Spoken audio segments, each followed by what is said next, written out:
Naskah ditulis dan diolah oleh S. Tijab, hiasan musik dan sutradara C. Ispriyonoka.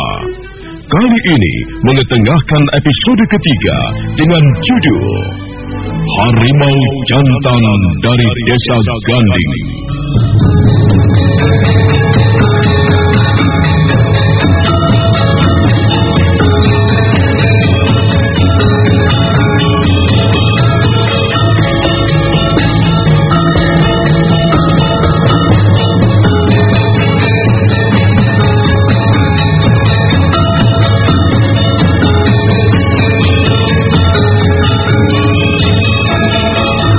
Seri ke-61 ini didukung oleh para pemain Harfa Lubis sebagai Moha, Yayu Kristanto sebagai Nyai Jambe, Sunario sebagai Ki Jambe, Narto Bantul sebagai Rawedeng, Heri sebagai Rayuyu, Endang sebagai Kalapi, dan Asdi Suhastra, pembawa cerita.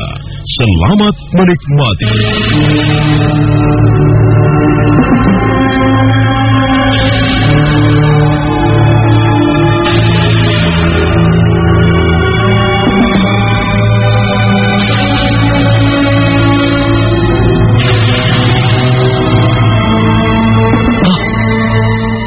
Sepi sekali.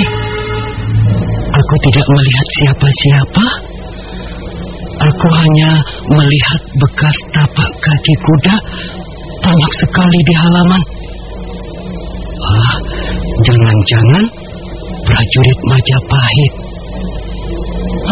Jangan-jangan mereka yang datang. Apa yang telah terjadi? Mengapa barang-barang ini pecah semua? Siapa yang telah datang dan merusak barang-barang ini? Bapak, Biung, apa yang telah terjadi, Pak? Biung, apa yang telah terjadi, Yung?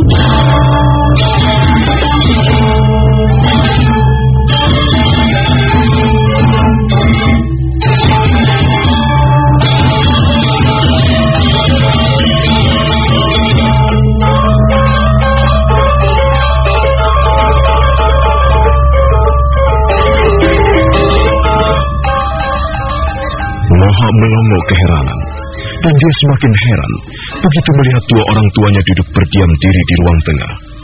Pandangan mereka kosong. Moha buru-buru menghampiri bapak dan biungnya. Moha sama sekali tidak tahu apa yang telah terjadi. Bapak, Biung, ada apa?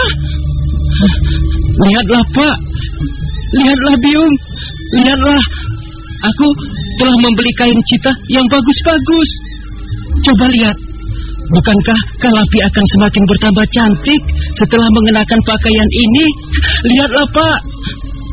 Memang harganya sedikit mahal, tapi aku harus membelinya. Aku harus membelinya agar calon istriku senang. Bapak, Biung, ada apa? Apa yang telah terjadi di rumah ini? Aduh, kok diam saja? Apa yang telah terjadi? Waduh. Jangan-jangan rumah ini telah kemasukan hantu gentayangan. Semuanya menjadi linglung. Semuanya menjadi orang mabok. Ada apa, Pak? Katakan saja. Ceritakan semuanya. Mengapa barang-barang itu pecah? Siapa yang berbuat kurang ajar di rumah ini, Pak? Siapa, Yung? Siapa yang telah memecahkan barang-barang itu? Aduh, kepalaku jadi pusing. Sudahlah, kalau tidak mau ngomong ya sudah. Aku juga tidak akan ngomong. Aku akan diam terus-menerus. Aku jadi kesal. Sudahlah. Kau mau kemana? Aku mau bertemu dengan calon istriku. Kau harus tabah, anakku. Kau harus dapat menyabarkan dirimu. Yung, ada apa, Yung? Apa yang telah terjadi? Moha, kau telah bercerita apa pada prajurit-prajurit Majapahit? Prajurit-prajurit Majapahit? Aku telah bercerita apa ya? Oh iya, aku baru ingat. Aku telah bercerita tentang calon istriku, Pak. Aku telah bercerita tentang Kalapi. Moha, mengapa kau ceritakan perihal calon istrimu pada mereka? Sekarang begini kejadiannya. Semuanya sudah terlanjur. Kita tidak bisa berbuat apa-apa lagi, Moha. Mengapa kau ceritakan pada mereka? Mengapa, Moha? Tapi, Yung, apa yang telah terjadi? Aku hanya bercerita tentang diri Kalapi. Aku tidak bercerita yang lain. Iya, tapi ceritamu itu telah merusak segala-galanya, anakku. Sekarang kau harus tabah, anakku. Kau harus dapat menerima kenyataan ini. Kita semua hanya dapat menerima kenyataan pahit ini, anakku. Tapi ada apa? Ceritakan, Pak. Ceritakan yang jelas. Ada apa sebenarnya? Sabarlah, Moha. Duduklah dulu. Nanti akan Biung ceritakan. Aku mau bertemu dengan Kalapi. Moha, duduklah. Tidak, Pak. Aku mau bertemu dengan Kalapi. Sekarang juga. Aku tidak ingin calon istriku diganggu orang.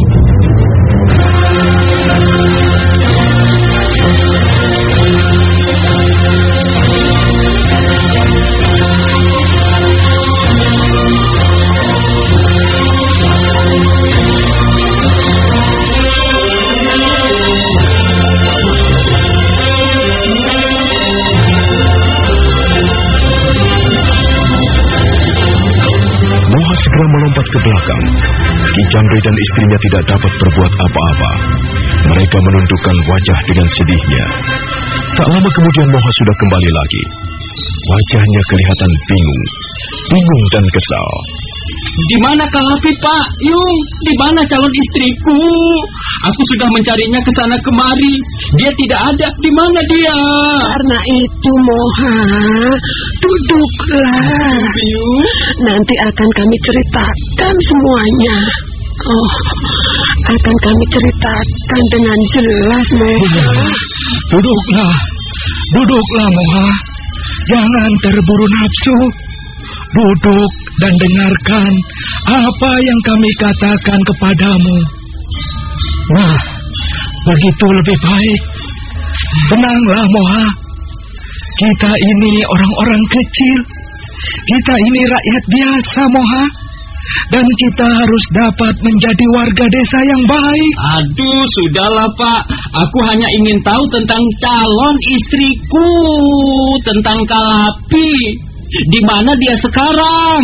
Apakah prajurit-prajurit Majapahit membawanya pergi? Dengarlah, Moha, dengar.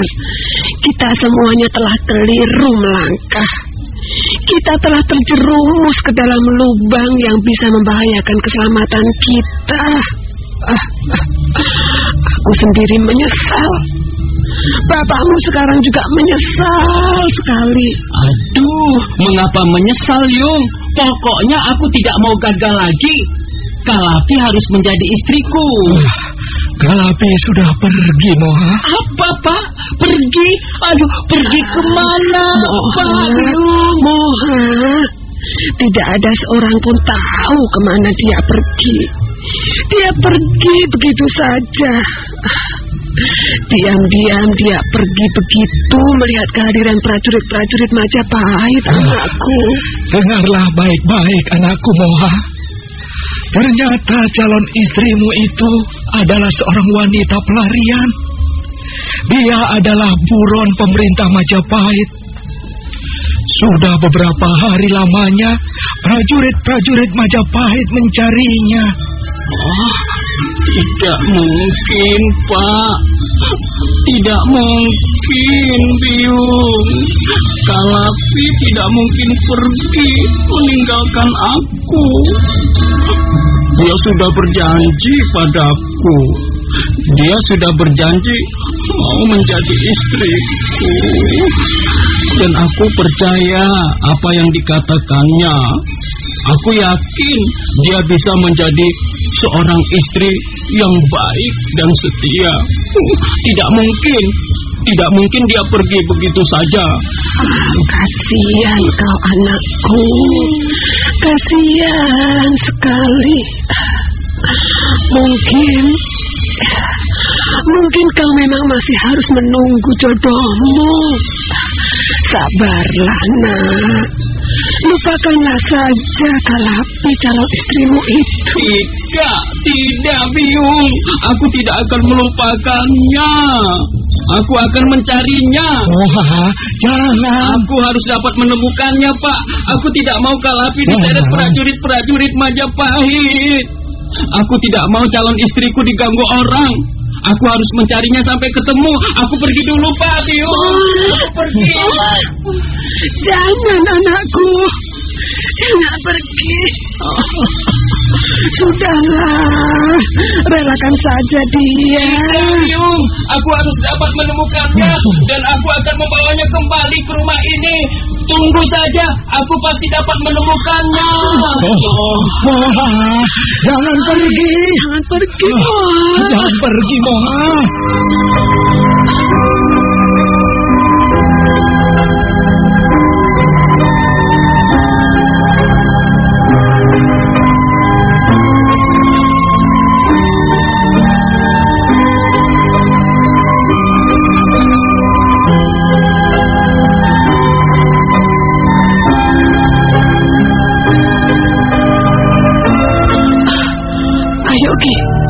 Ayo kita susul dia. Disusul kemana, Nyai? Lihatlah, napasku sampai ngos-ngosan begini, Nyai. Lalu, apakah kita akan tinggal diam? Kalau sampai anak kita mendapat celaka, apa kau tidak akan menyesal, Ki? Sudahlah, kalau kau tidak mau menyusulnya, biar aku sendiri yang menyusul. Kau tidur saja di rumah sana. Nyai, tunggu, Nyai, tunggu.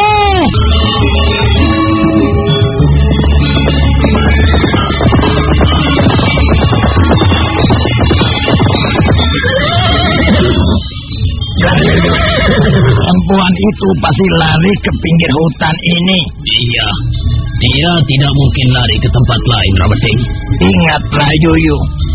Ingat perintah Gusti Ramapati. Kita hanya boleh menangkapnya. Kita sama sekali dilarang mencederai, apalagi sampai membunuhnya. Baik, prajurit, dengar itu. Kalian hanya diperbolehkan menangkap perempuan itu dalam keadaan hidup. Kalian sama sekali tidak diizinkan untuk melukai tubuhnya, apalagi sampai membunuhnya. Ayo, kita jalan lagi. Iya. Datang cantik lagi. Rambutnya kusut, wajahnya kotor berdebu, dan pakaiannya robek di sana-sini. Tapi yang lebih menyedihkan ialah keadaan jiwanya. Nampaknya Kalapi mengalami kegoncangan jiwa yang sukar untuk ditanggulangi. Tingkah lakunya menjadi aneh, mirip orang yang tidak waras. Dia mengenakan gelang, kalung, ataupun perhiasan-perhiasan yang lain dari akar-akar kayu hutan. Gelang permataku. Indah sekali kau gelang permataku. Di sini banyak sekali gelang permata. Mengapa aku harus mencarinya di istana Majapahit? Lihatlah, bukankah aku nampak lebih cantik, lebih anggun, lebih manis dengan gelang permata dan kalung perhiasan ini? Apa? Kau jangan menggodaku. Aku tidak akan percaya lagi pada omonganmu. Sekarang aku sudah menjadi wanita kaya raya. Aku banyak mempunyai perhiasan. Lihatlah, aku banyak mempunyai perhiasan mahal menempel pada tubuhku. Inilah yang kudambakan seumur hidupku. Kalapi kemudian berlari-lari kecil menyusuri jalanan tikus. Dia berlari sambil tertawa cekikikan. Sekali waktu berhenti untuk melihat akar kayu yang menempel di pergelangan tangannya yang dibayangkannya sebagai gelang permata. Sebentar lagi, aku akan sampai di desa kelahiranku. Dan orang-orang akan iri. Mereka pasti iri melihat Kalapi yang telah menjadi wanita kaya raya. Biar saja mereka iri. Apa peduliku? Lihatlah. Lihat. Siapa aku ini, Sebutkan namaku. Katakan siapa diriku ini. Kalapi. Iya, benar. Kalapi.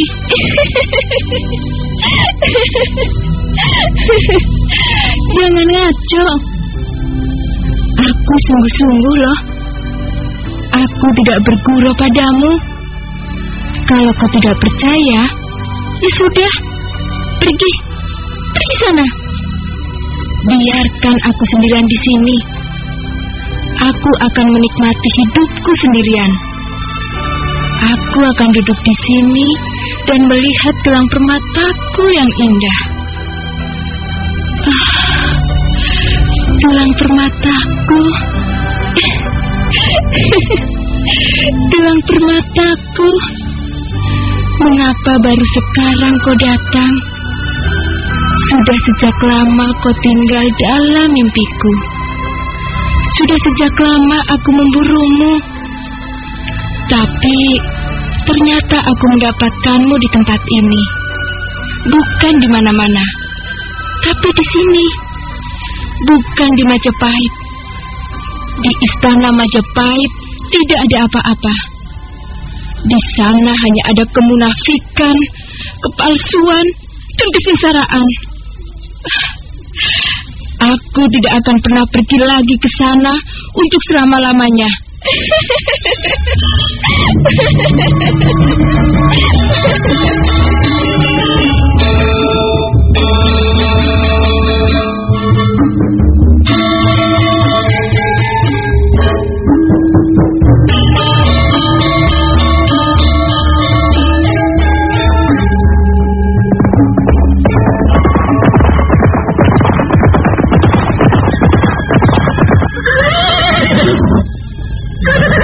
Yuk, kemana lagi harus kita cari perempuan itu? Kita sudah mencarinya ke sana kemari. Kita belum masuk ke tengah hutan di depan itu, Rawedeng. Tidak mungkin dia lari ke sana. Mungkin saja. Mungkin saja dia ketakutan dan masuk ke dalam hutan itu.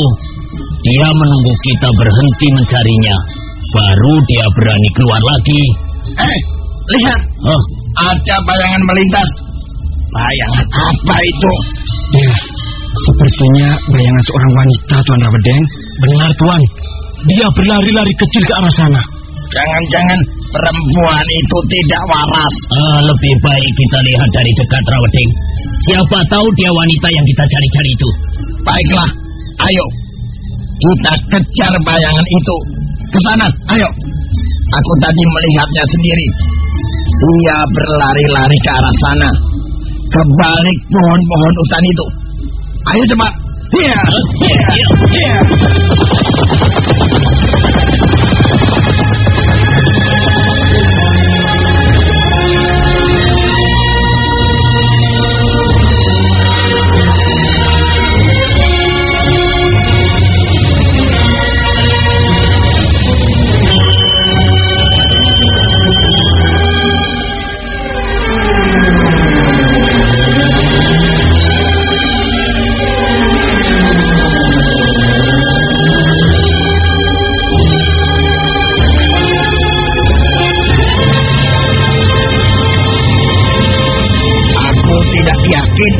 Apakah benar dia wanita yang kita cari-cari? Sepertinya dia orang yang tidak waras. Tapi dia mempunyai wajah yang cukup cantik, Rawedeng. Hanya pakaiannya saja kotor dan compang-camping. Iya, Dia mengenakan akar-akar kayu hutan di pergelangan tangannya, Tuan Rawedeng. Iya, Tuan. Nampaknya dia sibuk sekali memotong akar-akar kayu hutan itu. Dasar perempuan gila. Tenanglah kalian. Tenang semua. Biar aku dan Rayuyu mengorek keterangan dari mulutnya. Kalian bersiap-siap saja. Jangan ada yang pergi jauh. Kalian tetap tinggal di sini dan bersiap-siap. Rawedeng dan Rayuyu buru-buru melompat dari punggung kudanya. Kemudian mereka melangkah perlahan ke arah Kalapi yang masih duduk memotong-motong akar kayu hutan. Kadang-kala dia tersenyum sendiri, kemudian mencoba akar kayu hutan itu di lehernya seperti sebuah kalung, atau di pergelangan tangannya seperti sebuah gelang permata. Tiba-tiba Kalapi menoleh ke arah Rawedeng dan Rayuyu yang berdiri beberapa tinggal. Tuan-tuan, bagaimana menurut pendapat tuan-tuan? Apakah aku pantas mengenakan gelang permata ini? Bagaimana dengan kalung ini, Tuan? Benar, Rayuyu. Namanya dia perempuan tidak waras. Tunggu dulu, Rawedeng. Kita perlu tahu wanita ini. Aku curiga. Jangan-jangan dia hanya berpura-pura gila. Bagaimana, tuan-tuan? Mengapa tuan-tuan belum juga menjawab pertanyaan saya? Indahkah kalung permata ini, Tuan? Baguskah gelang permata ini? Apakah aku pantas mengenakannya? Pantas sekali. Kau nampak lebih cantik. Kau nampak lebih anggun dengan gelang permata dan kalung itu. Tuan menggoda saya. Tuan berbohong, bukan? Aku berkata yang sebenarnya. Kau memang cantik dengan barang-barang perhiasan itu. Coba, sekarang aku ingin tahu. Siapa kau ini? Dari mana asal-usulmu? Dan apakah kau masih mempunyai orang tua? Tuan rupanya ingin berkenalan denganku. Baiklah, aku pun senang berkenalan dengan tuan-tuan yang gagah. Namaku Kalapi.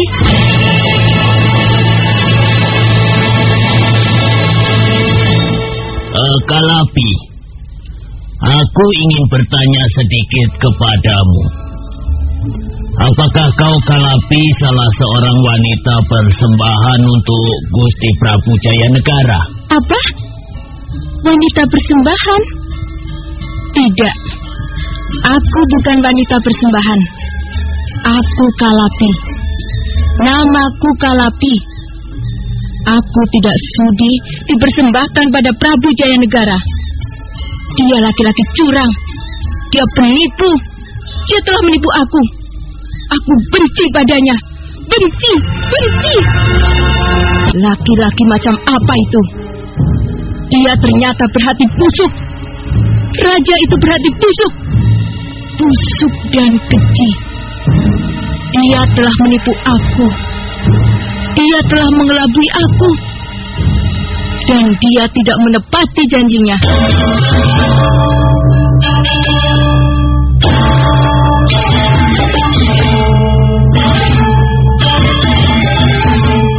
Kalapi kelihatan sangat marah. Rawedeng dan Rayuyu terpaksa menyabarkan dirinya. Dia menunggu beberapa saat lamanya sampai perempuan cantik itu menjadi tenang kembali. Kalapi, sekarang aku yakin kaulah wanita yang kami cari. Siapa kau ini? Siapa kalian? Kami adalah prajurit-prajurit Majapahit. Kami ditugaskan untuk mencarimu, untuk membawamu kembali ke istana Majapahit. Tidak. Aku tidak mau. Aku tidak mau dibawa ke Majapahit. Aku tidak sudi menghadap Gusti Prabu Jayanegara. Tidak. Aku tidak mau. Aku tidak mau. Aku tidak mau dibawa ke Majapahit. Kejar dia, prajurit. Kejar dan tangkap dia. Ayo, tangkap dia. Tangkap. Rawedeng, Rayuyu dan prajurit-prajuritnya segera memburu Kalapi. Wanita cantik berpakaian compang-camping itu berlari-lari menembus kegelapan hutan. Dia berlari-lari di sela-sela pohon liar. Tiba-tiba Kalapi berhenti berlari.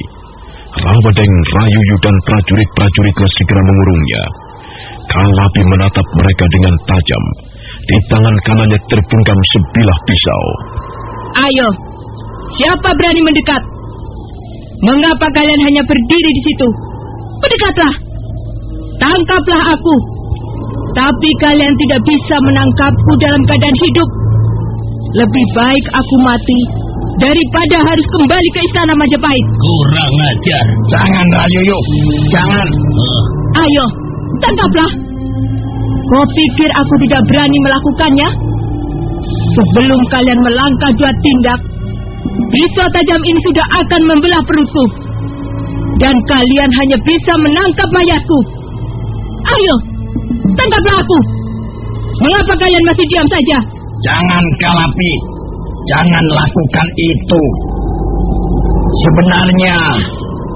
Sebenarnya kami tidak bermaksud buruk kepadamu, Kalapi.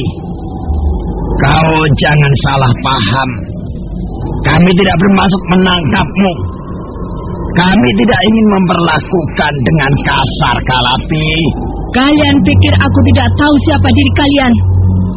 Kalian hanyalah cecunguk-cecunguk Jaya Negara. Kalian telah mengabdi kepada seorang raja yang suka ingkar janji. Raja curang, raja tengik. Aku tidak sudi lagi menghamba kepada seorang raja seperti Jaya Negara. Sekarang dengarlah ceritaku. Dengarlah cerita seorang wanita bernama Kalapi. Cerita yang menyedihkan. Cerita yang pantas untuk dikenang. Aku dibawa jauh-jauh ke istana Majapahit. Dan aku ditugaskan menjadi kelangenan Prabu Jaya Negara, raja kalian. Aku sudah berbuat segala-galanya. Aku sudah menyerahkan semuanya yang menjadi milikku. Aku sudah mencium telapak kakinya. Tapi apa yang dia lakukan kepadaku? Setelah dia memerah seluruh keringatku, setelah dia memerah seluruh kecantikanku, akhirnya aku dicampakkan seperti anjing jalanan. Aku tidak terima. Ini perbuatan yang sangat jahat. Dia telah menghancurkan hidupku. Rajamu, Jaya Negara itu telah menghancurkan hidupku sampai berkeping-keping. Para dewa, kutuklah Jaya Negara. Tunjukkan keadilanmu dan kirimkan bencana untuk Prabu Jaya Negara. Rawadeng dan Rayuyu menjadi bingung. Rawadeng kemudian menyuruh prajurit-prajuritnya agar pergi menjauh. Sementara itu Kalapi masih nampak geram. Matanya berkilat-kilat. Matanya memandang Rawadeng dan Rayuyu dengan liar. Rawadeng membisikkan sesuatu ke telinga Rayuyu. Dan kemudian mereka pun mulai menampakkan sikap yang lebih lunak. Kita harus dapat membujuknya, Rayuyu. Jangan bersikap kasar. Iya, aku tahu maksudmu, Rawadeng. Dengar, Kalapi. Janganlah kau berbuat nekat seperti itu. Kasihanilah kami, Kalapi. Kau seorang prajurit. Tidak pantas kau minta dikasihani. Prajurit macam apa kau ini? Kami mohon pengertianmu. Kau tidak akan bisa membujukku. Tidak akan bisa. Lebih baik kau segera pergi dari sini.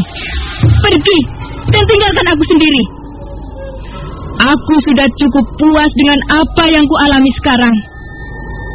Aku memang telah gagal menjadi seorang wanita terhormat. Aku telah gagal memperoleh barang-barang yang kuinginkan. Tapi aku tidak gagal seluruhnya. Biarlah. Biar aku akan hidup terus dalam dunia mimpiku yang indah.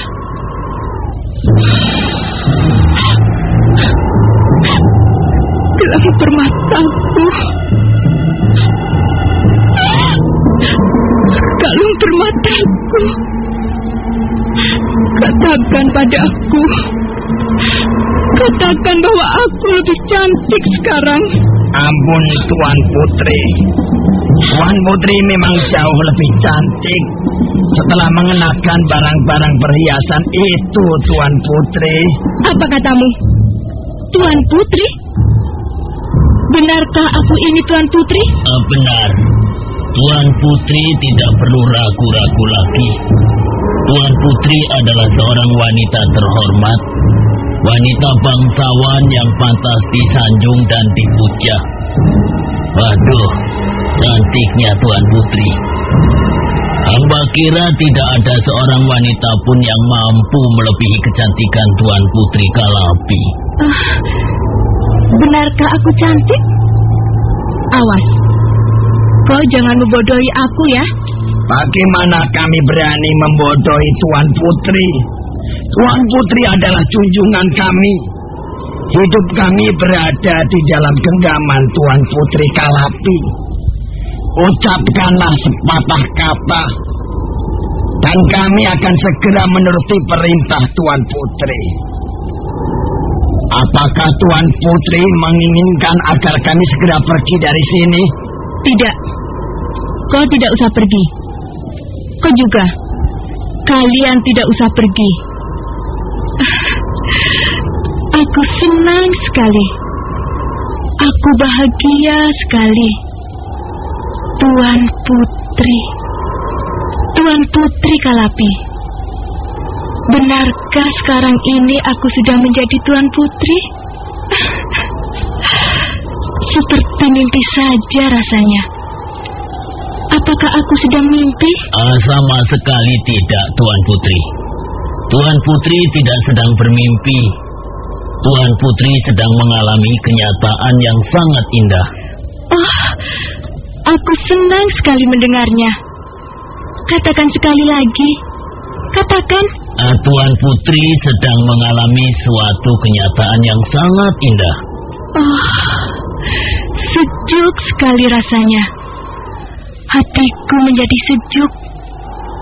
Akhirnya tercapai juga apa yang kucita-citakan. Aku telah menjadi seorang wanita terhormat, terpandang, dan dipuja-puja orang. Aku wanita kaya raya dan terhormat. Lihatlah, lihat gelang permataku ini. Lihat kalung permataku ini.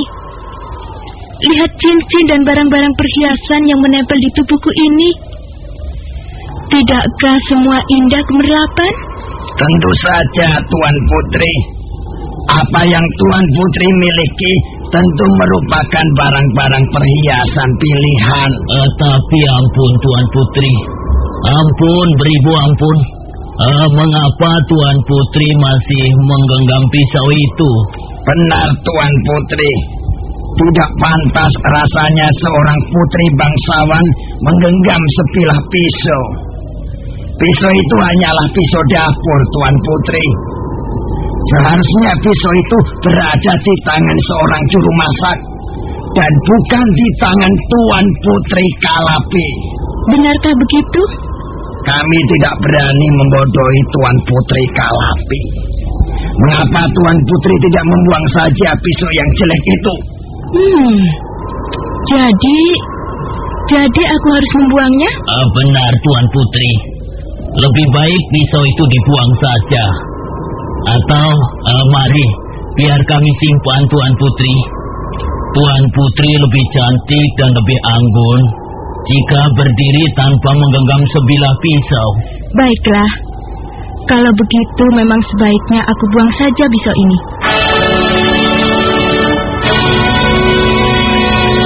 Nah, begitu lebih baik, Tuan Putri. Sekarang Tuan Putri jauh lebih nampak cantik dan anggun. Bukankah benar, Rayuyu? Benar, tentu saja, Rawedeng. Aku bangga sekali mempunyai seorang Tuan Putri secantik Tuan Putri Kalapi. Aku juga bangga mempunyai prajurit-prajurit seperti kalian. Ampun, Tuan Putri. Hamba mohon beribu-ribu ampun. Tuan Putri adalah seorang wanita bangsawan. Tidak sepantasnya seorang wanita bangsawan tinggal di dalam hutan seperti ini. Seorang wanita bangsawan biasanya tinggal di mana, Rayuyu? Ya, tentu saja tinggal di istana, Rawedeng. Nah, benar Tuan Putri. Sudah sepantasnya Tuan Putri tinggal di istana Kaputren. Itulah tempat yang paling layak bagi para wanita bangsawan, Tuan Putri. Jadi, aku harus pergi dari sini? Tempat ini hanyalah sebuah hutan, Tuan Putri. Hanya harimau, ular-ular berbisa, ataupun binatang-binatang yang pantas tinggal di tempat seperti ini. Lalu, aku harus pergi kemana? Aku tidak mempunyai istana. Mengapa Tuan Putri tidak pergi saja ke istana Majapahit? Tidak, aku tidak mau dibawa ke istana Majapahit. Sabar, Tuan Putri. Tenanglah. Kami sama sekali tidak bermaksud membawa Tuan Putri ke istana Majapahit. Ini hanya merupakan saran saja. Ini hanya merupakan usulan kami. Kami tidak sampai hati melihat seorang putri cantik tinggal di dalam hutan. Kalau Tuan Putri tidak keberatan, kami sanggup mengantarkan Tuan Putri ke istana Kaputren. Lagi pula, mengapa Tuan Putri harus takut tinggal di istana Kaputren Majapahit? Di sana Tuan Putri akan tinggal bersama putri-putri bangsawan yang lain. Tuan Putri tidak akan merasa kesepian. Justru Tuan Putri akan merasa bahagia karena tinggal di lingkungan yang cocok. Bagaimana Tuan Putri Kalapi? Kalian membuatku bingung. Apa benar begitu? Apa aku harus pergi ke istana Kaputren Majapahit? Sungguh Tuan Putri, sayang sekali. Sayang sekali kecantikan Tuan Putri kalau harus tinggal di tengah hutan seperti ini, Tuan Putri. Aku masih... Di mana kau? Di mana? Aku harus mencarinya. Matahari sudah semakin condong ke arah barat. Sebentar lagi tentu malam akan datang. Ya, aku tidak boleh berputus asa. Aku harus menemukan Kalapi. Aku harus dapat menemukan calon istriku. Dia harus kubawa pulang, dan kami akan segera dikawinkan. Kami akan menjadi suami istri. Kalapi! Kalapi! Di mana kau? Di mana kau, Kalapi? Percayalah, Tuan Putri. Percayalah pada kami. Kami adalah abdi-abdimu. Kami adalah para pelayanmu, Tuan Putri. Kami akan setia menjagamu. Kalau Tuan Putri sudi mempercayai kami, kami akan merasa bahagia sekali. Kami juga merasa bangga. Kami berani mempertaruhkan nyawa kami demi keselamatan Tuan Putri Kalapi. Jadi aku harus tinggal di istana Kaputren Majapahit? Demikianlah yang sepantasnya, Tuan Putri. Tapi aku tidak mau bertemu dengan Prabu Jayanegara. Dia sudah mengingkari janjinya. Aku tidak sudi lagi bertatapan dengan wajah Raja Majapahit itu. Aku benci padanya. Ampun, Tuan Putri. Menurut pendapat hamba, Tuan Putri telah keliru memberikan penilaian terhadap Gusti Prabu Jayanegara. Dia sudah mengusir aku. Aku tidak boleh tinggal di istana lagi. Setelah kecantikanku diperah sampai kering, aku lalu dicampakkan. Aku dicampakkan dan diusir. Hatiku sakit sekali. Hatiku sakit karena terluka. Aku tidak terima. Aku tidak terima, prajurit. Ampun, Tuan Putri. Ampun beribu, ampun. Menurut pendapat hamba, Prabu Jayanegara sama sekali tidak bermaksud mengusir Tuan Putri. Mungkin Tuan Putri telah salah paham. Dia mengusir aku. Dia terang-terangan mengusir aku. Ampun Tuan Putri. Hamba mohon Tuan Putri melupakan peristiwa yang sudah berlalu. Sekarang ini Prabu Jayanegara nampaknya sangat menyesal. Beliau menyesal sekali karena telah menyuruh Tuan Putri lengser dari istana Majapahit. Apa katamu? Prabu Jayanegara menyesal? Apa benar begitu? Sungguh Tuan Putri, beliau benar-benar menyesal. Itulah sebabnya kami ditugaskan untuk mencari Tuan Putri Kalapi. Benar Tuan Putri. Kami ditugaskan mencari Tuan Putri Kalapi dan membawa Tuan Putri kembali ke istana Majapahit. Prabu Jayanegara sendiri yang memerintahkannya. Prabu Jayanegara ingin minta maaf kepada Tuan Putri. Dan selanjutnya Tuan Putri dapat tinggal dengan bebas di lingkungan istana Majapahit. Tuan Putri akan menjadi bagian dari istana Majapahit. Oh, benarkah demikian? Apakah Prabu Jayanegara menghendaki kehadiranku lagi? Aku tidak percaya. Aku hampir-hampir tidak percaya mendengar berita ini. Benarkah kalian ditugaskan mencari aku? Benarkah kalian ditugaskan membawaku kembali ke istana Majapahit oleh Prabu Jayanegara? Benar Tuan Putri. Sekarang tinggal Tuan Putri sendiri. Kami menunggu keputusan Tuan Putri Kalapi. Tapi apakah Prabu Jayanegara akan memenuhi janjinya? Tentu saja Tuan Putri. Prabu Jayanegara adalah seorang raja. Tidak pantas bagi seorang raja untuk mengingkari janjinya sendiri. Jadi aku akan memperoleh gelang-gelang permata? Itu soal mudah Tuan Putri. Jika Tuan Putri sudah tinggal di lingkungan istana Kaputren Majapahit, Tuan Putri tinggal mengambil saja apa yang Tuan Putri inginkan. Tentu menyenangkan sekali. Jadi aku juga boleh minta kalung permata?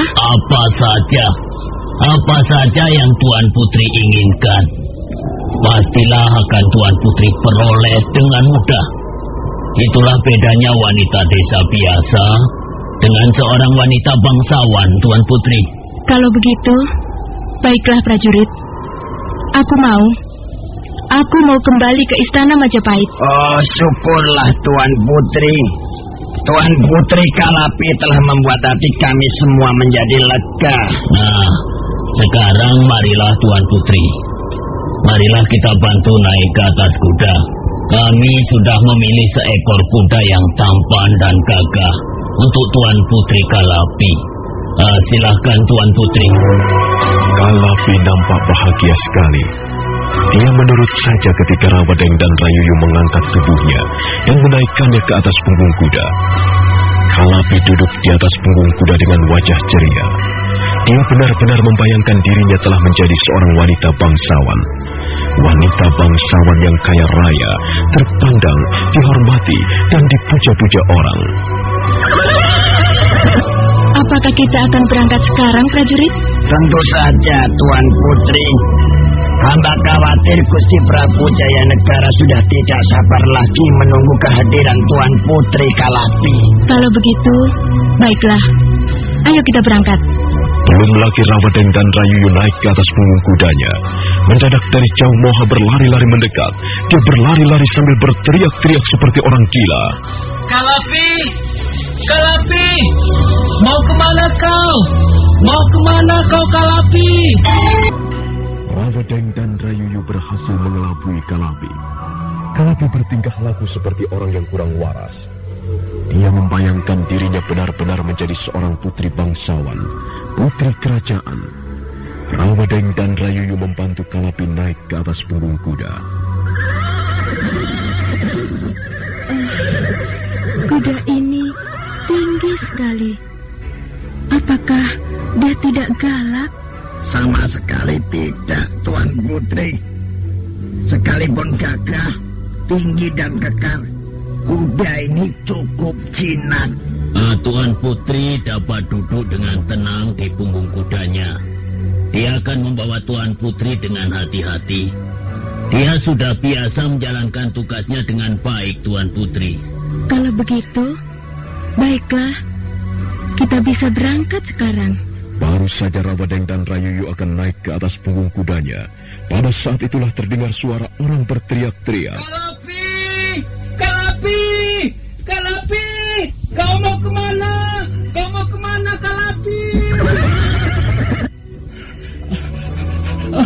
Kalapi, kau mau kemana? Aku mencarimu ke sana kemari, Kalapi. Kau ini siapa? Jangan berdiri di situ. Kami mau berangkat ke Majapahit. Apa? Mereka akan membawamu ke Majapahit? Oh tidak, jangan Kalapi, jangan pergi ke Majapahit. Kau ini siapa? Berani melarangku pergi? Kalapi, apa maksudmu? Aku Moha, anak laki-laki Ki Jambe, saudagar gerabah. Masa kau sudah lupa? Aneh sekali. Lihatlah Kalapi, aku sudah membeli kain cita yang bagus-bagus. Nih, lihatlah. Kain ini untukmu. Kau pasti bertambah cantik mengenakan kain cita seperti ini. Lihatlah Kalapi. Aku tidak mengenalmu. Aku sama sekali tidak mengenalmu. Aduh, aku Moha Kalapi. Aku tidak tahu siapa Moha. Aku adalah seorang putri bangsawan. Tanyakan saja pada prajurit-prajurit Majapahit itu, siapa diriku? Aku adalah seorang putri kerajaan. Aku tidak pantas bergaul denganmu. Hah? Aku mempunyai teman-teman sendiri. Kalapi, apa yang kau katakan? Cepat minggir. Kami akan berangkat. Aduh, tunggu dulu Kalapi. Bagaimana dengan kain cita ini? Aku sudah bersusah payah memilihnya di pasar. Apakah kau tidak menyukainya? Apa? Kain cita? Aku tidak membutuhkan pakaian seperti itu. Berikan saja kepada orang lain. Tidak pantas seorang putri kerajaan mengenakan kain cita murahan. Tapi kain cita ini cukup bagus. Tuh, kainnya halus dan gambarnya juga indah. Coba lihatlah. Aku tidak mau menerimanya. Berikan saja pada orang lain. Kalapi, aku tidak tahu mengapa kau jadi begini. Kau sendiri sudah berjanji kepadaku. Kau mau kawin denganku. Kau mau menjadi istriku. Bagaimana? Apakah kau sudah lupa pada janjimu? Apa? Aku mau kawin denganmu? Kau ini siapa? Aneh-aneh saja. Jangan sembarangan bicara.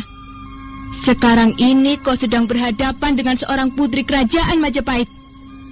Kalau aku mau, sekarang juga aku dapat memerintahkan prajurit-prajurit menyeretmu pergi. Aku sama sekali tidak mengerti. Kalapi, apa yang telah terjadi dengan dirimu? Bagaimana kau bisa melupakan aku? Semalam kita duduk berdua di ruangan bilik. Kita duduk sambil bercumbu rayu. Kau sendiri yang mengatakan bahwa kau bersedia menjadi istriku. Aku tidak sudi menjadi istri anak seorang tukang gerabah. Aduh, jangan begitu Kalapi.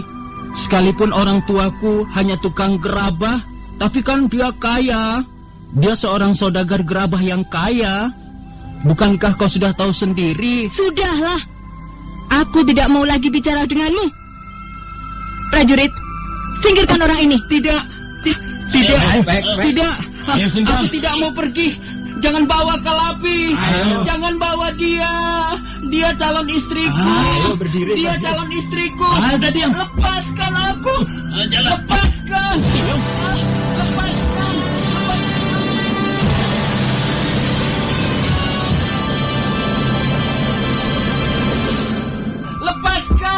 lepaskan aku. Ayo. Jangan bawa Kalapi. Prajurit, ngurusi orang itu. Kalau dia berani berbuat macam-macam, bereskan saja. Ayo. Baik, Tuan Rawedeng. Biar kami berdua yang akan menanganinya. Silakan Tuan Rawedeng pergi. Kalapi! Jangan tinggalkan aku. Jangan bawa dia. Dia calon istriku. Kalapi! Kalapi! Bagaimana dengan janjimu? Jangan tinggalkan aku, Kalapi!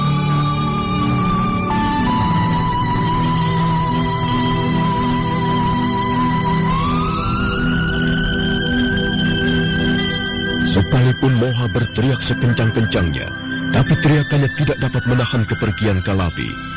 Rawedeng dan Rayuyu segera membawa wanita cantik itu pergi. Mereka berkuda menyusuri hutan-hutan kecil di sekitar tempat itu. Sementara dua orang prajurit menjaga Moha. Mereka berjaga-jaga dengan senjatanya masing-masing. Moha masih nampak sedih sekali. Dia berlutut di atas rumpun belukar sambil menangis terseduh-seduh. Kalapi, mengapa kau sampai hati meninggalkan aku? Kau sendiri yang mengatakan mau menjadi istriku. Kau sudah berjanji padaku, bukan? Kau berjanji mau menjadi istriku yang setia. Oh, Kalapi, mengapa kau biarkan kebahagiaanku? Mengapa kau campakkan cintaku? Oh, sampai hati kau, Kalapi. Sampai hati kau menghempaskan harapanku di tengah jalan. Oh, kain cita ini. Untuk apa kain cita sebagus ini ku beli? Tidak ada gunanya lagi. Kalapi sudah pergi. Prajurit-prajurit itu sudah membawanya pergi. Oh, untuk apa barang-barang ini? Untuk apa? Sudah. Aku tidak butuh wanita cantik lagi. Kali ini pun aku telah gagal. Aduh, mungkin aku sudah ditakdirkan untuk tidak mempunyai seorang istri. Apalagi istri yang cantik. Oh, alangkah malangnya nasibmu, Moha. Kembali Moha menangis terseduh-seduh seperti seorang bocah cilik. Tiba-tiba dia menghentikan tangisnya, dan dia memandang tajam ke arah dua orang prajurit yang masih menjaganya. Mata Moha menjadi liar, bibirnya gemetaran. Kau prajurit-prajurit Majapahit. Kau telah merampas calon istri. Kau harus bertanggung jawab. Kau telah menghancurkan seluruh harapanku. Mengapa kau membawa Kalapi pergi? Jangan berbuat macam-macam, ha? Lebih baik kau segera pulang ke rumahmu. Tak ada gunanya kau menangisi Kalapi. Tidak, aku tidak terima. Aku tidak takut kepadamu, prajurit Majapahit. Lihatlah, aku tidak takut padamu. Lihat. Bunuh saja dia. Bunuh saja.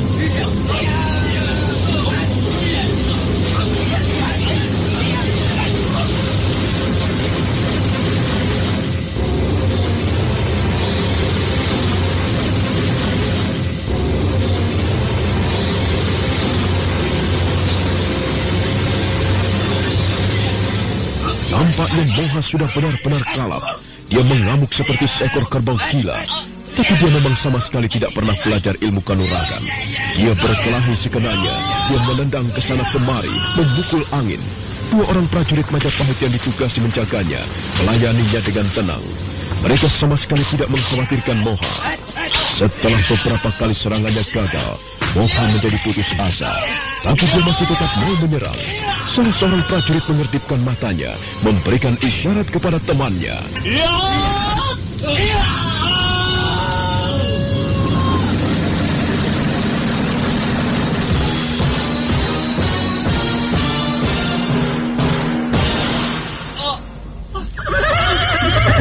Kalapi, jangan bawa Kalapi pergi. Jangan bawa dia. Jangan bawa calon istriku pergi. Kalapi. Bapak.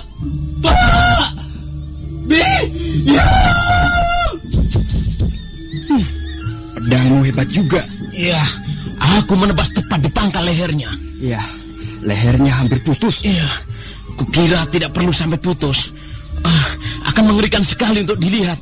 Yang penting dia sudah mati. Ayo, kita susul Tuan Rapedeng. Hiya, hiya, hiya, hiya, hiya.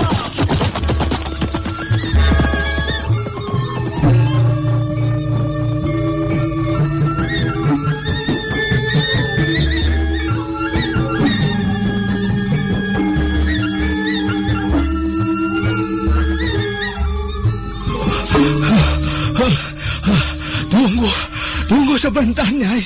Tunggu sebentar. Aduh. Napasku tinggal 1, 2, Ki. Aduh. Ya, kita sudah berlari-lari cukup jauh, Nyai. Tapi kita belum menemukan anak kita, Nyai. Iya. Di mana si Moha? Kemana dia berlari menyusul Kalapi? Mudah-mudahan saja anak kita selamat, Nyai. Ya, mudah-mudahan saja, Ki. Memang aneh sekali. Tidak biasanya Moha itu berlaku seperti itu. Dia nekat sekali, Nyai. Dia sudah kena pelet, Ki. Dia sudah terpikat benar-benar sama Kalapi. Aku tidak peduli lagi perempuan itu, Nyai. Yang penting Moha selamat. Benar, Ki. Kita hanya mempunyai anak semata wayang. Apa gunanya kita berhasil? Kita kaya raya kalau anak kita memperoleh malapetaka. Aku tidak bisa membayangkannya, Ki. Aku tidak bisa membayangkan kalau sampai si Moha. Nyai, dengar, Nyai. Ada suara. Itu suara orang berkuda. Itu prajurit Majapahit, Nyai. Ayo cepat, Nyai. Kita bersembunyi. Di mana, Ki? Di mana? Cepat, Nyai. Bersembunyi di balik rumpun belukar itu. Ayo, Nyai, cepat. Mereka sudah dekat. Ki Jambe dan istrinya buru-buru melompat ke tepi jalan. Dan mereka bersembunyi di balik rumpun belukar. Tak lama kemudian rombongan prajurit Majapahit melintas jalan. Untung kita segera bersembunyi. Aduh, kalau tidak, wah, kita akan berurusan lagi dengan mereka, Nyai. Nyai, aku seperti melihat Kalapi bersama mereka, Nyai. Benar, Ki. Aku juga mau berkata begitu. Aku melihat perempuan itu duduk di atas kuda, Ki. Mereka pasti membawa Kalapi ke Majapahit. Iya. Benar kata orang-orang. Ternyata Kalapi seorang wanita persembahan. Tapi mengapa dia bisa melarikan diri, ya, Ki? Entahlah, Nyai. Itu bukan urusan kita. Masa bodoh dengan perempuan itu. Dia sudah membuat kita semua menjadi susah. Dia datang ke rumah kita membawa bencana. Aku benci padanya, Nyai. Ya. Aku juga menyesal sekali, Ki. Mengapa pada saat dia datang kita tidak mencurigainya, Ki? Kita lengah, Ki. Kita lengah karena kita terlalu mencintai Moha. Sudahlah, Nyai. Semuanya sudah terlanjur. Yang penting sekarang kita harus dapat menemukan Moha. Aku tidak akan kembali ke rumah sebelum menemukan Moha. Lihat, Ki. Lihat.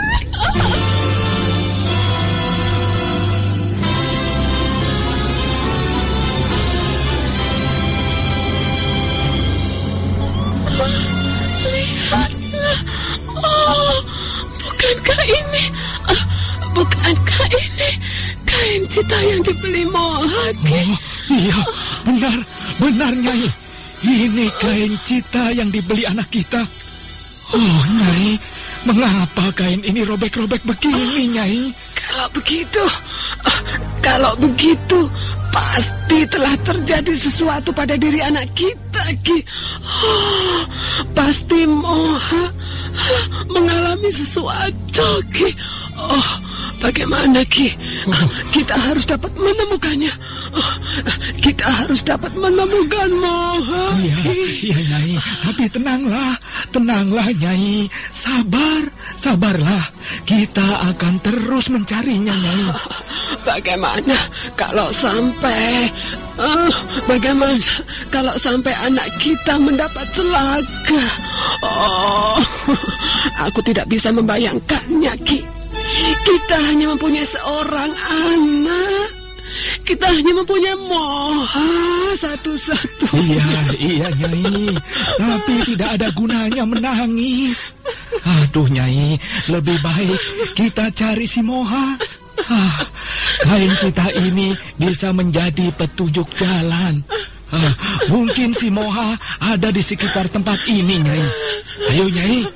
Ayo kita cari. Sudahlah, Nyai, jangan menangis. Tak ada perlunya menangis. Simpan dulu air matamu itu, Nyai. Anakku.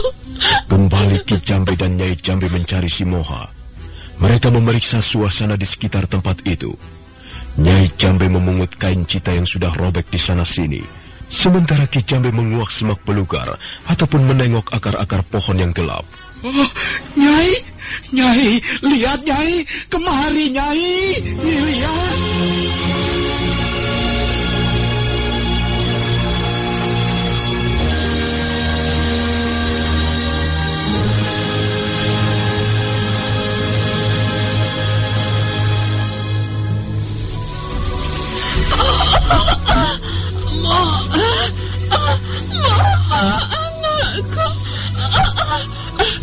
Anakku. Dia sudah tidak bernyawa lagi, Nyai. Para dewa, apa jadi begini? Mengapa nasibmu seperti ini, anakku?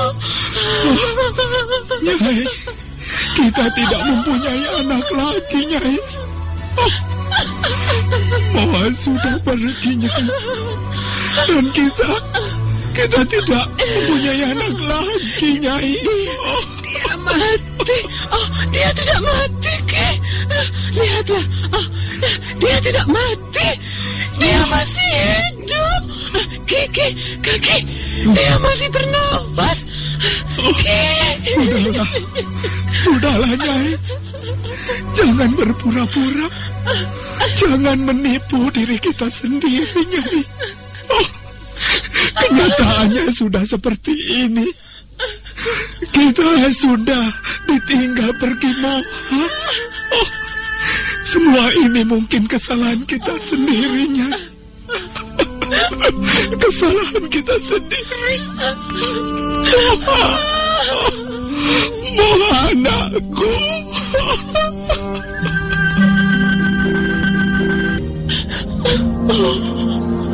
Moha, anakku. Mengapa jadi begini? Aduh, Nyai, istriku. Sekarang kita tidak punya anak lagi. Kita tidak punya siapa-siapa lagi, Nyai. Aduh, Batara. Aduh, para dewa. Mengapa kau timpakan kemalangan seperti ini? Apakah dosa-dosa kami? Apakah kesalahan kami? Kasihan sekali kau, Moha. Kasihan sekali kau, anakku. Sekarang kita telah kehilangan segala-galanya, Nyai. Sudah beberapa kali kita gagal memperoleh seorang menantu. Dan Sekarang kita telah gagal segala-galanya, Nyai. Semua ini gara-gara perempuan sial itu. Dia telah membawa malapetaka ke rumah kita. Kau yang salah, Ki. Kalau saja kau menuruti kata-kataku. Kau yang salah. Kau yang salah. Mengapa kau percaya pada perempuan sial itu? Sudahlah, Nyai. Sudah. Kau mau menang sendiri. Sekarang beginilah akibatnya. Untuk apa kekayaan kita? Untuk apa kita bertahun-tahun kerja keras menimbun harta? Untuk siapakah harta itu nanti, Ki? Si Moha sudah pergi. Anak kita sudah pergi jauh. Dia tidak mungkin lagi menikmati harta kita, keringat kita, peluk kita yang bercucuran setiap hari. Semua ini gara-gara perempuan sial itu. Gara-gara kau, Ki. Kau tidak mau mendengarkan kata-kataku. Nah, sekarang apa yang kau katakan? Apa? Setelah anak kita tergeletak menjadi mayat begini, apa yang kau katakan? Apakah kau akan masih membawa perempuan-perempuan jalanan ke rumah kita lagi? Jawab, Ki.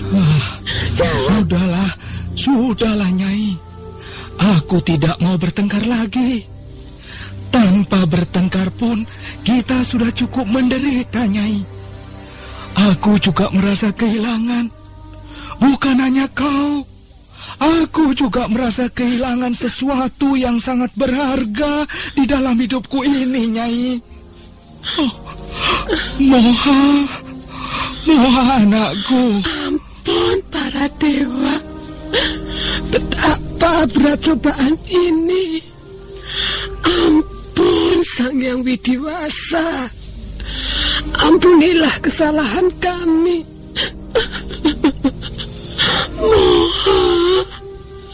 Moha anakku. Tidurlah, Nak. Sekarang tak ada lagi orang mengejekmu. Kau tidak akan lagi menjadi perguncingan orang-orang. Tak ada lagi orang mengatakan dirimu tolol. Tidurlah, Moha. Ayo, tidurlah dalam dekapan biongmu.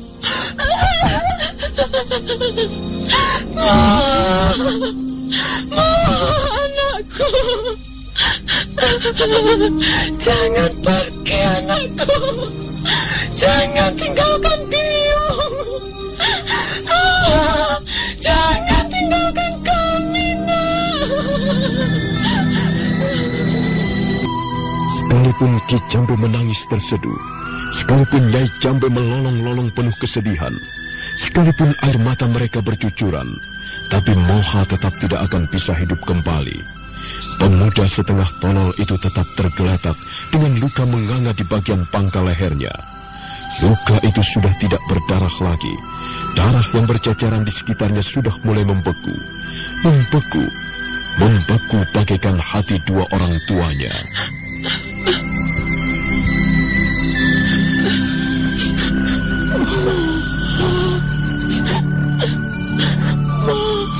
Anakku. Sudahlah, Nyai. Semua ini salah kita, Nyai. Salah kita. Salah kita sendiri, Nyai.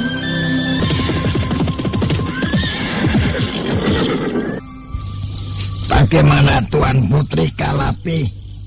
Apakah Tuan Putri bermaksud istirahat barang sebentar? Sekarang kita sudah sampai di mana, prajurit? Kita hampir saja memasuki perbatasan kota Raja Majapahit, Nyai. Aku sebenarnya sudah lelah. Tapi sebaiknya kita jalan terus. Mengapa tidak istirahat sebentar, Tuan Putri? Tidak usah, prajurit. Kita jalan terus. Kalian tidak perlu mencemaskan diriku. Aku masih bisa berkuda dengan baik. Ayo, kita jalan lagi. Baik, Tuan Putri.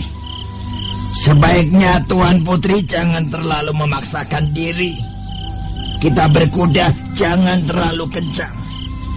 Kami akan mengawal Tuan Putri sampai ke Istana Majapahit. Ayo, jalan lagi. Malam mulai turun perlahan. Beberapa orang prajurit jaga nampak bersiap siaga di depan pintu pagar halaman rumah kediaman Sang Ramapati. Nampak Sang Ramapati duduk di ruangan pendopo. Tak lama kemudian muncul seorang pemuda memasuki halaman. Dia bergegas menuju ke ruangan pendopo. Dia adalah Panji Ketawang. Duduklah, Panji Ketawang.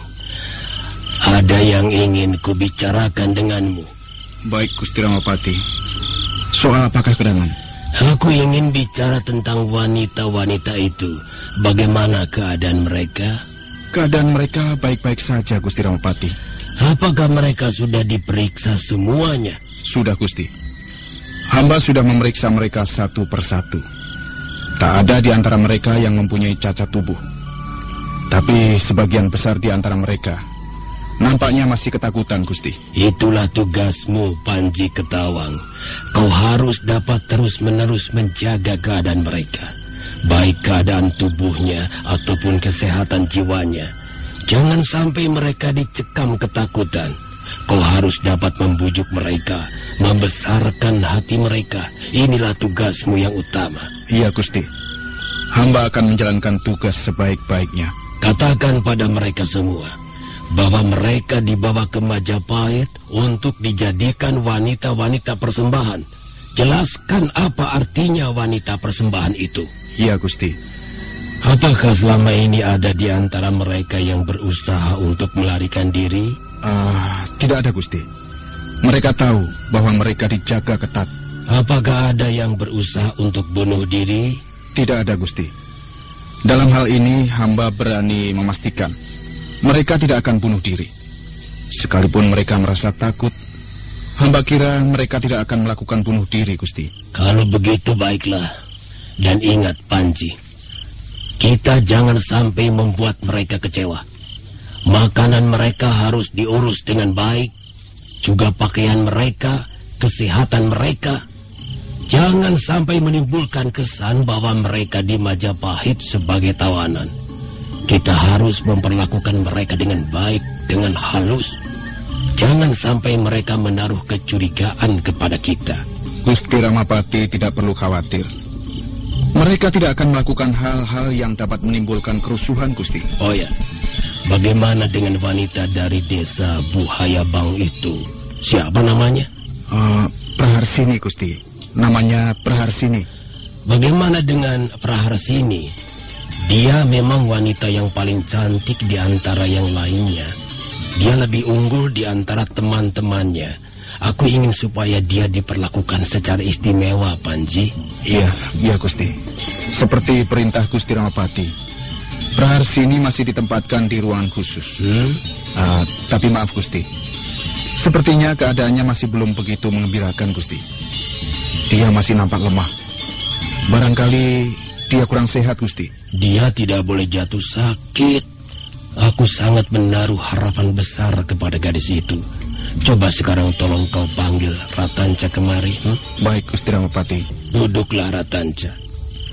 Aku membutuhkan bantuanmu sekarang. Iya, Gusti. Bantuan apa yang Gusti inginkan? Kau pasti tahu tentang wanita-wanita persembahan yang dibawa ke Majapahit oleh Panji Ketawang. Salah satu di antaranya bernama Praharsini.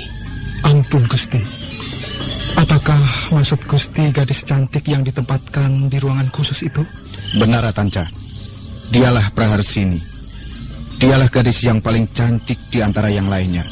Sepertinya gadis itu kurang bersemangat, Gusti. Hamba telah beberapa kali sempat melihatnya duduk termenung. Itulah, Ratanca. Sekarang kau kutugaskan menjaga Praharsini.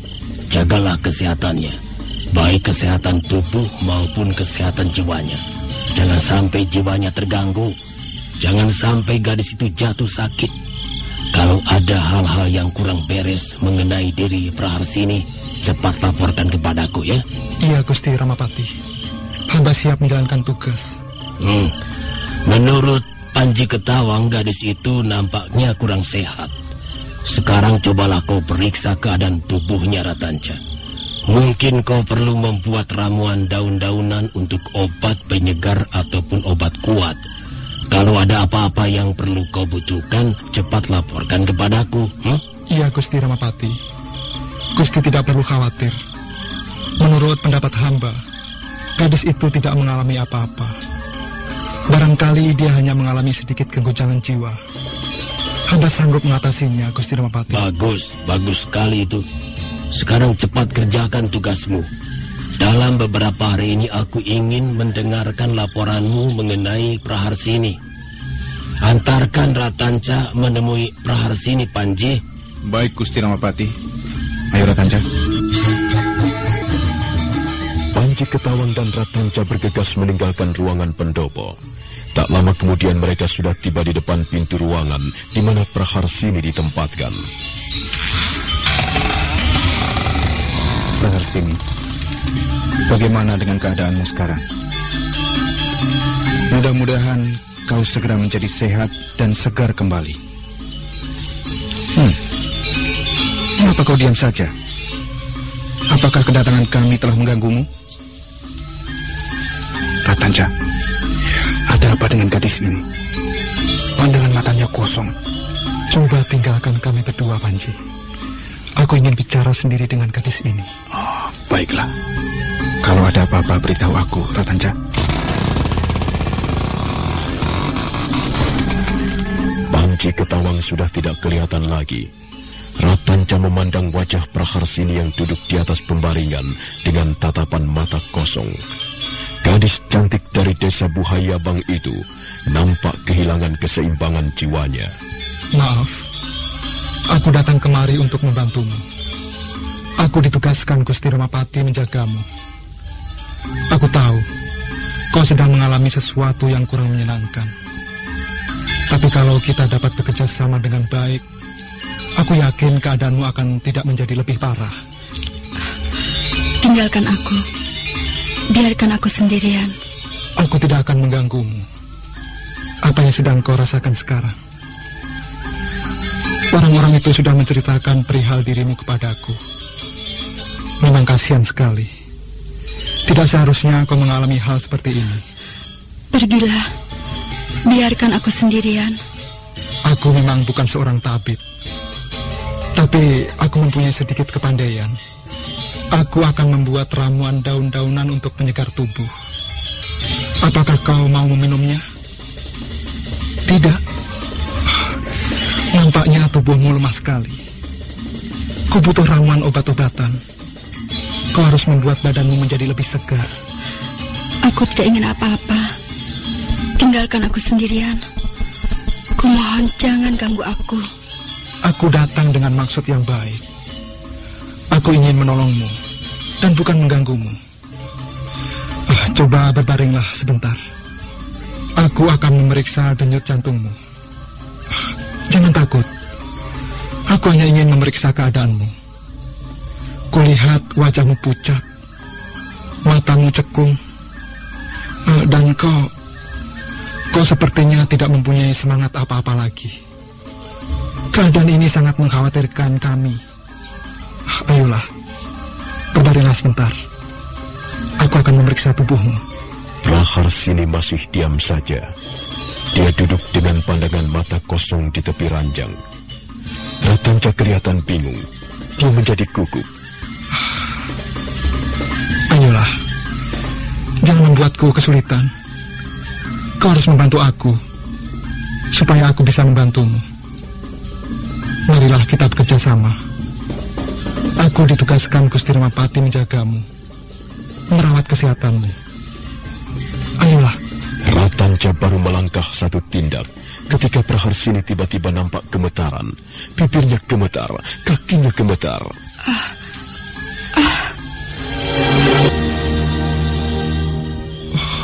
Dia pingsan. Kasihan sekali gadis ini. Sebenarnya badannya tidak apa-apa. Jiwanya yang sakit. Nampaknya dia benar-benar kehilangan semangat hidup. Aku harus menolongnya. Kasihan gadis ini. Baiklah, aku akan mengangkatnya kembali ke atas ranjang.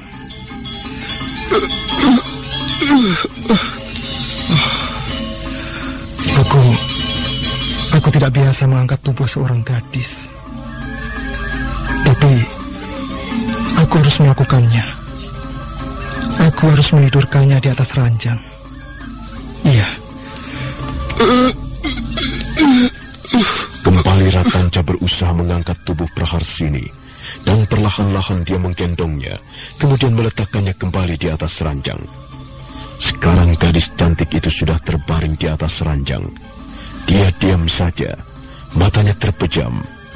Ratanca meraba kening, wajah, leher dan pergelangan tangannya. Tiba-tiba hati Ratanca menjadi berdebar-debar. Aku belum pernah bersentuhan dengan seorang gadis. Apalagi gadis cantik seperti ini. Praharsini. Cantik sekali gadis ini. Wajahnya bagaikan diukir. Aku tidak boleh mempunyai pikiran yang bukan-bukan. Sekarang ini aku ditugaskan menjaganya, merawat kesehatannya. Dan aku harus bekerja dengan baik. Praharsini. Mudah-mudahan saja aku dapat menyembuhkan gadis ini. Ya, kita sudah sampai, Tuan Putri. Harap Tuan Putri turun. Tunggu dulu, prajurit. Mengapa aku kebawa kemari? Bukankah Tuan Putri ingin ke istana Majapahit? Inilah istana Majapahit itu, Tuan Putri. Mari, akan kami tunjukkan di mana letak istana Keputrian Majapahit, Tuan Putri. Aku tidak percaya padamu. Aku tahu tempat ini. Bukankah ini rumah kediaman Gusti Ramapati?